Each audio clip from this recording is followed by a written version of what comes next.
शुभम शुभम कुरु नमः शिवाय। वंशी विभूषितकरान्नवनीरदाभात् पीताम्बरादरुणबिम्ब फलाधरोष्ठा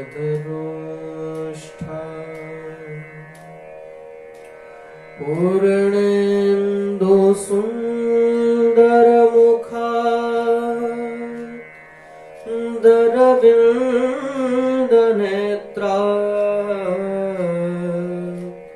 कृष्णात् परं किमपि तत् त्वमहं न जाने। कृष्णात् परं किमपि तत् त्वमहं न जाने। सादर जय श्री कृष्ण। स्वागत है एक बार पुनः आप सभी का हमारे कार्यक्रम भागवत कथा। विगत सत्र में, पिछले सत्र में हमने श्रवण किया श्रीमद् भागवत के महात्म्य के अंतर्गत भागवत सुनने का अधिकारी कौन है, इस विषय पर हमारी पिछली चर्चा हुई। अब हम लोग भागवत का जो महात्म्य है उसको विश्राम करके आज से भागवत के प्रथम स्कंद में प्रवेश करेंगे। एक बार पुनः मैं आपका परिचय श्रीमद् भागवत को से करवा दूं। भागवत जो है वो 18 पुराणों में से एक है। तदुपरांत इसके भीतर 12 स्कंद है। 12 अलग अलग इसके जो है विभाग है, जिनको स्कंद के नाम से जाना जाता है। फिर इसमें 335 अध्याय है और 18,000 इसमें श्लोक है। इस प्रकार ये संहिता का परिचय है। तो श्रीमद् भागवत के प्रथम स्कंद के प्रथम श्लोक को हम लोग देखेंगे। जन्माद्यस्य यतोऽन्वयादितरतः चार्थे स्वभिज्ञस्वराट् तेने ब्रह्महृदायादिकवये मुह्यन्ति यत्सूरयः तेजो वारिमृदां यथा विनिमयो यत्र त्रिसर्गो मृषा धाम्ना स्वेन सदा निरस्तकुहकं सत्यं परं धीमहि। प्रथम स्कंद का प्रथम श्लोक। जन्माद्यस्य यतोऽन्वयादितरतः, जन्म आदि विकारों से जो रहित है, जो जन्म नहीं लेता, जिसका अवतार होता है। इसलिए हम लोग जब भी भगवान के विषय में कहते हैं तो हम लोग क्या कहते हैं? भय प्रगट कृपाला, भय प्रगट गोपाला। रामचरितमानस में गोस्वामी तुलसीदास जी ने जब भगवान के प्रकट होने का जब संदेश दिया, भगवान के आने का, कि भगवान जो है इस धरातल पर अपना सानिध्य से इस धरा को प्रदान कर चुके हैं, इसको दे चुके हैं, तो जब उन्होंने संबोधन किया, उसको व्यक्त किया, तो क्या कहा? भय प्रगट कृपाला दीन दयाला कौशल्या हितकारी। अर्थात चाहते तो यूं भी कह सकते कि भय जन्म लिए कृपाला, या और भी कुछ कह सकते थे, परंतु यहाँ पर भय प्रगट कृपाला। तो भगवान जो है वो अवतार लेते हैं, भगवान जो है प्रकट होते हैं, वो जन्म नहीं लेते। वो जन्म और मरण ये जो विकार हैं इनसे वो रहित हैं। जन्मादि विकार रहितम चार्थे सुविज्ञ स्वराट तेने ब्रह्म रधाय आदि कवये। जो जन्म आदि विकारों से रहित है और जिनकी इस सृष्टि रचना से, इनके द्वारा जो ये सृष्टि की रचना की गई, उनकी जो माया है उससे ब्रह्मा आदि देवता भी मोहित हो जाते हैं। आदि कवि, आदि कवि कहकर के ब्रह्मा जी को यहाँ पर संबोधित किया है। जिसने सबसे पहली कविता की, जिसने सबसे पहली रचना की है, जो रचनाकार होता है उसको कवि कहा जाता है। तो सबसे पहला कवि कौन है भाई? सृष्टि है तभी तो कवि है। रचना है इसका मतलब कोई न कोई रचनाकार है। और सबसे पहली रचना क्या हुई है? सबसे पहली रचना हुई है सृष्टि की, और इस सृष्टि की रचना करने वाले हैं ब्रह्मा जी। इसलिए आदि कवि कहकर ब्रह्मा जी को संबोधित किया। जिसने रचना की है, प्रथम रचना, अर्थात जो आद्य कवि है, जो सबसे पहला कवि है, जो पहला रचनाकार है, वो ब्रह्मा जी। तेने ब्रह्म रधाय आदि कवये मुह्यंती। जिनकी लीलाओं से सामान्य मानव की, देवताओं की, दानव की तो कहे ही क्या, आदि कवि साक्षात ब्रह्मा भी उनकी माया को समझ नहीं पाते, वो भी मोहित हो जाते हैं। मुह्यंती, तथा देवता भी जिनकी लीलाओं से मोहित हो जाते, समझ नहीं पाते। आगे चल करके हम देखेंगे भगवान श्री कृष्ण की लीलाओं पर ब्रह्मा जी को ही संदेह हो गया। जब भगवान अपने ग्वाल बालों के साथ में उसके द्वारा लाए गए जो खाद्य पदार्थ हैं, जब भगवान ब्रजमंडल की भूमि पर बैठ करके जब गाय चराने जाते हैं, तो जब दोपहर का समय हो जाता है तो घर से जो भोजन लेकर भगवान जाते हैं, सब ग्वाल बालों के साथ में बैठकर उसको आनंद के साथ पाते हैं। कभी किसी ग्वाल बाल से कहते क्यों भैया तू क्या ले आयो है? एक कहता मैं तो कड़ी ले आया हूँ, एक कहता मैं लड्डू ले आया हूँ, एक कहता मैं अचार ले आया हूँ। तो भगवान को जहां से जो अच्छा लगता वो उससे ले लेते, अपने पास जो होता जिसको अच्छा लगता वो उनसे ले लेता। तो इस प्रकार की जब लीला भगवान कर रहे, कभी कभी तो कोई चीज भगवान को, कोई पदार्थ ऐसा पसंद आ जाता है कि बिल्कुल मुंह में रख लिया किसी ग्वाले ने, कहा नहीं हमको भी चाहिए। तो एक ग्वाला कहता है कि नहीं अब तो मैंने मुंह में रख लिया, और ये जो इसको तोड़ना आसान नहीं, एक काम कर तू अपना मुंह ले आ मेरे मुंह के पास, और जितनो तेरे मुंह में आ जाए इतनो तेरो, जितनो मेरे में आ जाए इतनो मेरो। इस प्रकार की जब भगवान की लीलाएं देखी तो ब्रह्मा जी भी मोहित हो गए। ब्रह्मा जी ने मन में विचार किया, अरे ये कैसा ब्रह्म है जिसको शुचिता का ध्यान नहीं है, जिसको किस तरह भोजन करना चाहिए, कैसी पवित्रता भोजन में होना चाहिए, एक दूसरे का झूठा मीठा खा रहा है, ये ब्रह्म नहीं हो सकता। तो जिनकी लीलाओं से ब्रह्मा जी को भी संदेह हो जाए ऐसे, और तेजो वारि मदाम यथा विनिमयो, जिनकी माया से ये जो मिथ्या संसार है वो सत्य प्रतीत होता है, वो सत्य जान पड़ता है। हर कोई यहाँ इसको दुनिया को सच समझ करके इसके पीछे लगाए, कोई धन के पीछे लगाए, कोई ऐश्वर्य के पीछे, कोई नाम के पीछे, कोई पद के पीछे, कोई प्रतिष्ठा के पीछे, कोई स्त्री के पीछे, कोई पुरुष के पीछे, कोई संपत्ति के पीछे, कोई जमीन के पीछे। हर व्यक्ति किसी न किसी चीज के पीछे लगा है, तो सोचता बस यही सत्य है। कुछ लोगों की तो धारणा है कि बस पैसा ही सत्य है, धन ही सत्य है, वो उसी में लगे हुए हैं। यहाँ हर व्यक्ति सच समझ करके लगा हुआ है, परंतु ये कुछ भी सच नहीं है। ठीक उसी प्रकार जिस प्रकार जब आप सड़क पर चलते हैं गर्मी के दिनों में और आपकी कार चल रही है, आपको दूर सड़क पर पानी दिखाई पड़ रहा है।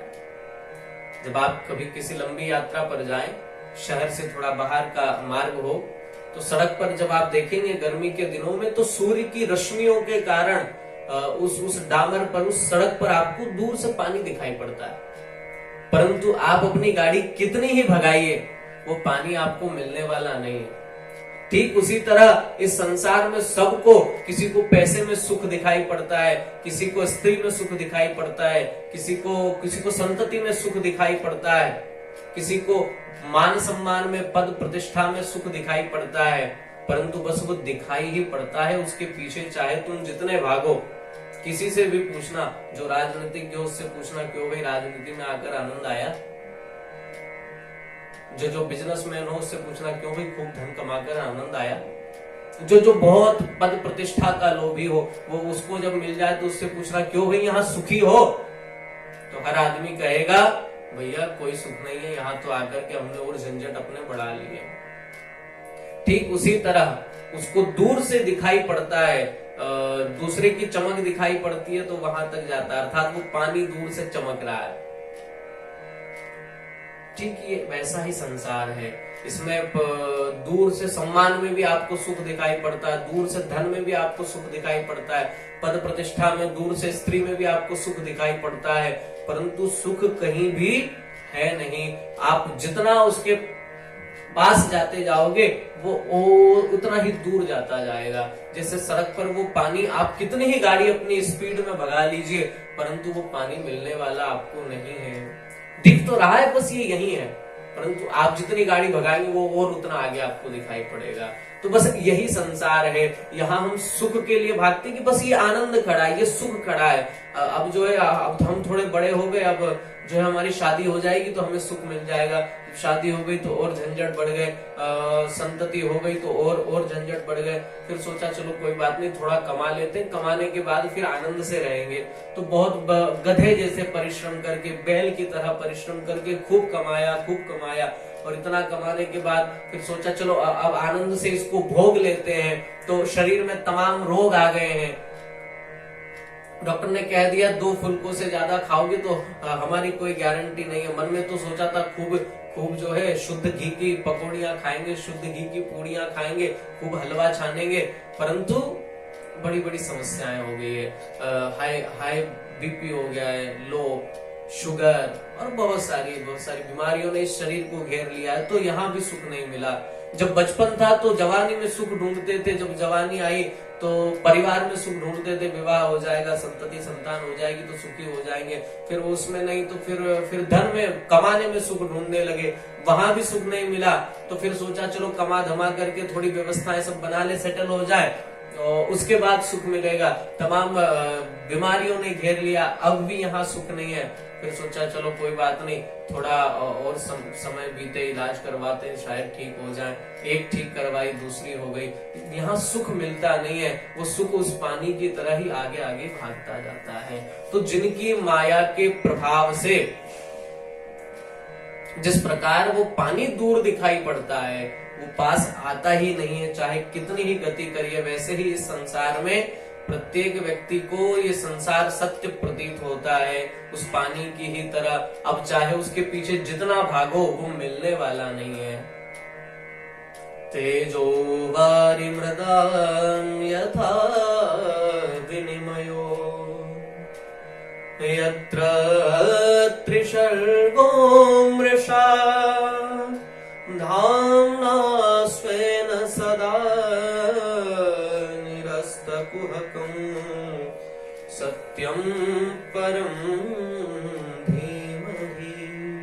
तो जिनकी माया से ये संसार मिथ्या होते हुए भी सत्य प्रतीत होता है, क्योंकि उनकी माया जो वो बड़ी प्रबल है। ज्ञानिनामपि चेतांसी देवी भगवती सा बलादा कृष्य मोहाय महामाया प्रयच्छति। न तो ये ज्ञानियों को छोड़ती है, न योगियों को छोड़ती है। बड़ी प्रबल है परमात्मा की माया, हर कोई व्यामोहित है उनकी माया से। इसलिए ऐसे परमात्मा सत्य स्वरूप को सत्यम परम धीमहि हम सब प्रणाम करते हैं। देखिए, जब भी मंगलाचरण होता है ना, ये भागवत का मंगलाचरण है, और मंगलाचरण में जिस देवता के लिए हम ग्रंथ लिख रहे हैं उस देवता की स्तुति होती है, ज्यादातर वैसा होता है। या फिर किसी भी विशेष देवता को जो ग्रंथकार है, जिस देवता को बहुत ज्यादा मानता है, जिसे अपना इष्ट मानता है, या तो वो उसका वंदन करता है शुरू में, या फिर वो जिसके लिए ग्रंथ लिख रहा है वो सबसे पहले उसको वंदन करता है। परंतु यहाँ किसी का नाम नहीं लिया गया है, न तो यहाँ पर कृष्ण का नाम है। कई लोग सोचते हैं कि भागवत जो है वो कृष्ण की कथा है, ऐसा लोगों का मानना है। परंतु मेरी थोड़ी धारणा जो है वो अलग है कि केवल कृष्ण की ही इसमें कथा नहीं है, इसमें अनंत चरित्र है। हाँ, दुल्हा जरूर इसमें श्री कृष्ण है, परंतु उनके साथ बाराती भी बहुत है। तो ये भगवान के साथ साथ भक्तों की भी कथा है। तो न तो राम का यहाँ पर नाम लिया गया, न कृष्ण का नाम लिया गया। अगर चाहते व्यास जी तो कृष्णम परम धीमहि भी कह सकते थे, सत्यम परम धीमहि की जगह, परंतु उन्होंने ऐसा नहीं किया। रामम परम धीमहि भी नहीं कहा, या देवीम पराम धीमहि ये भी कह सकते थे, देवीम दुर्गाम पराम धीमहि, परंतु ऐसा नहीं कहा, क्योंकि वो जानते थे यदि मैंने कृष्ण का नाम ले लिया तो जितने वैष्णव लोग हैं, कृष्ण को मानने वाले, नारायण को मानने वाले लोग हैं, वो भागवत पर अपना अधिकार जमा कर बैठ जाएंगे। वो कहेंगे भागवत तो हमारी है, क्योंकि उनको पता था आगे चल करके इतने संप्रदाय आने वाले हैं, कोई वैष्णव है, कोई शैव है, कोई शाक्त है, इतने जो संप्रदाय हैं, ये धर्म आपस में ही बट जाएगा। एक उधर खींच रहा है, कोई उधर खींच रहा है, अच्छे भी है, परंतु कब तक, जब तक वो केवल अपने तक सीमित न रखे किसी को। कोई भी पंथ बुरा नहीं है, कोई भी संप्रदाय बुरा नहीं है, संप्रदाय स्तंभ है जो धर्म को लेकर के खड़े हुए हैं। परंतु उनके कुछ जो है नियम बड़े विचित्र होते हैं, जो कभी कभी ऐसा लगता है कि वो जो वैष्णव जन है, जो भगवत जन है, जो हरिजन है, उनको बांटने का काम कर रहे हैं, एक उधर एक उधर। तो उनमें आपस में वो मैंने ईर्ष्या भाव, द्वेष भाव देखा है, इसलिए मुझे थोड़ा अनुचित लगता है। अन्यथा मैं सब संप्रदायों को प्रणाम करता हूं। तो इसलिए यहाँ किसी का नाम नहीं लिखा। कृष्णम परम धीमहि कह देते तो शायद जितने भी वैष्णव कहते हैं भागवत तो हमारी, इस पर हमारा अधिकार है, तो एकाधिकार हो जाता। या फिर भगवान कृष्ण के जो वंशज हैं, जितने यादव है, वो कह देते कि ये तो हमारे समाज का ग्रंथ है, ये हमारे आदर्श, हमारे देवता, हमारे पूर्वजों का ग्रंथ है, इसलिए वो भी इस पर अपना अधिकार कर सकते थे। तो कृष्ण नहीं कहा, राम भी नहीं कहा, क्योंकि राम कह देते तो शायद होता कि जितने क्षत्रिय है भगवान श्री राम को मानने वाले हैं, जितने उनके वंशज हैं, वो सब कहते इस पर तो हमारा अधिकार है। या देवीम पराम धीमहि कह देते तो जितने शाक्त लोग हैं, जो देवी को मानने वाले, वो शायद अपना अधिकार जमाते। या फिर शिव के लिए कहते तो जितने शैव है वो अपना अधिकार जमाते, ये तो हमारा ग्रंथ है। परंतु यहाँ किसी का नाम नहीं लिया गया। यहाँ तो एक बात की गई, सत्यम परम धीमहि, उस सत्य का मैं वंदन करता हूँ, उसको ध्यान करता हूँ, ध्यायेम। और सत्य जो है वो राम भी है, कृष्ण भी है, वो दुर्गा भी है, वो शिव भी है। सत्यम शिवम सुंदरम। बिना सत्य के कोई भी शक्ति नहीं है। सत्य है तभी तो हम उसको मानते हैं, सत्य है तभी तो उसकी सत्ता है। सत्ता हमेशा सत्य की होती है, असत्य की सत्ता कभी कभी हावी हो जाती है, परंतु ज्यादा समय वो टिकती नहीं है। इसलिए सत्य जो है वही है जो व्यापक होता है, वो सर्वत्र समाया रहता है। इसलिए देवी में भी सत्य है, वो शिव में भी सत्य है, राम कृष्ण ये सब सत्य स्वरूप है। सत्य यहाँ पर कृष्ण को भी सत्य कहकर संबोधित किया है। सत्यव्रत सत्य परम त्रिसत्यम, भागवत में ही सत्यम शिवम सुंदरम, श्री राम ही सत्य है। ऐसे कई वाक्य, कई सूक्तियां हमको देखने को मिल जाती है। तो यहाँ सत्य स्वरूप को वंदन किया गया है, ताकि इस पर किसी का एकाधिकार न हो। भागवत क्योंकि ये सार्वभौम है, ये सबका है। भागवत सबके कल्याण की बात करती है, भागवत वसुधैव कुटुंबकम की बात करती है। इसलिए सत्यम परम धीमहि, उस सत्य स्वरूप परमात्मा को, जो वो सत्य स्वरूप ईश्वर है, जो शक्ति है, उसको मैं प्रणाम करता हूँ। शौनकादि जो 88,000 ऋषि है, उन्होंने श्री सूत जी महाराज से यहाँ पर 6 प्रश्न किए हैं।